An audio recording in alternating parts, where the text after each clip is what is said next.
ano eh, sobrang kabaliktaran ng mundo ko. Alam mo yun? Wow. Oo, as in parang, Kaya yung tipong pag tinignan mo, meron siya lahat. parang, ganyan baon mo? Pogi!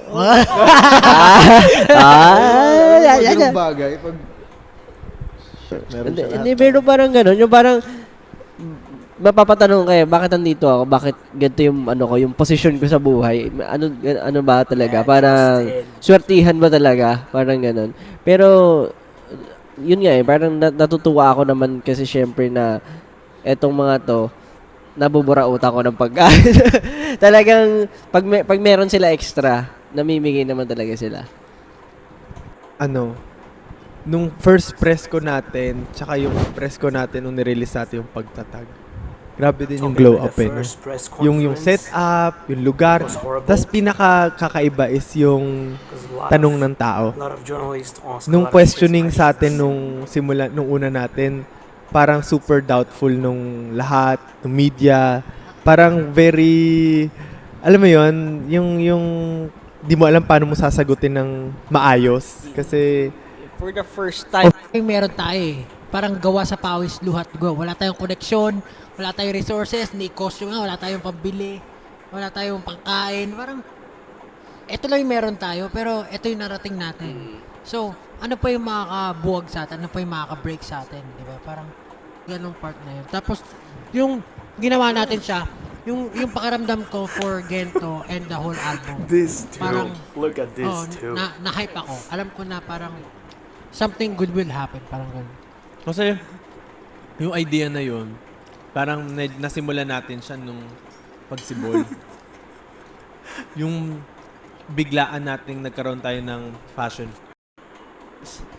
parang ako wala na yung ganung part ko masyado. Parang na-appreciate ko lahat. Ano man yung ginagawa ng tao, parang may reaction ka. Oo nga, na-realize ko lang din. Di ba? Parang mas na-appreciate ko lahat ano mang ginagawa ng ibang tao, ano man yung art niya. Parang mas hindi na ako na yung para ignorante na, hindi mo maganda yun. Parang mas nagtitake ka na, gano'n. Ethan, even though I don't understand Tagalog that much, but I'm trying to understand. I know some words, I know some sentences, so I'm trying to understand what they're saying. Mas talagang kumakain ka na ng talagang gawa ng iba more than pintasin yung alam mong pinaghirapan. Alam mo nung time na yon, yung dumating yon, tapos di ba ang dami nangyari. Doon ko rin napatunayan na hindi lahat ng taong nakasama or nakilala mo nung nagsi-start ka. Ano pa?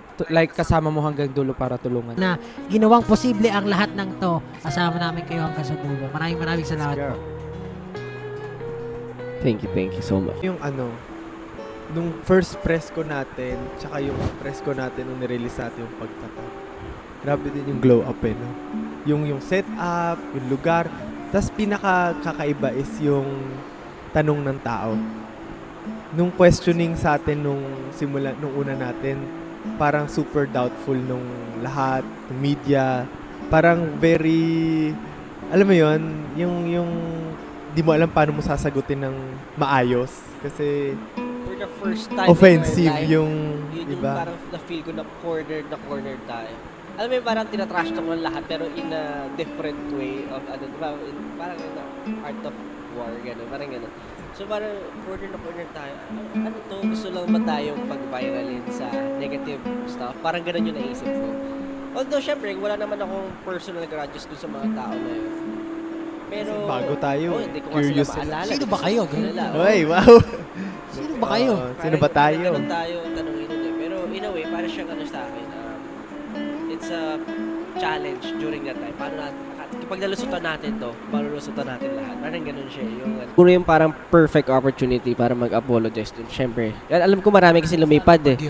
Hindi, marami parang bumiyahe, Nag-book ng flight. And of course, flights, hotel, yung mga hotel, non-cancellation, non-cancelable na yun pag nandun ka na, lalo na. Leave pa sa work. Oo, so, gusto po namin mag-sorry syempre dun sa mga tao na naapektuhan. Talaga pong hindi namin ginusto siya. Hindi na talaga namin. During that time, very internal siyang sinusolve and hindi po talaga kami pwede maglabas na kahit anong information. Pero, sorry po. And hopefully, yung iba, syempre, parang na hindi sila, kumbaga naka-move on or hopefully merong iba kaming naibigay or alam mo yun, in a way Compensate. na compensate ganun. Pero alam natin hindi natin mapapalitan kasi yung effort saka yung Yung ibang time, yung gastos time. nila na hindi naman related sa ano eh. Pero ayun po, sorry sa mga ganung setbacks. Naapektuhan. Kasi kahit kami ano rin talaga kami down lalo na ng mga time na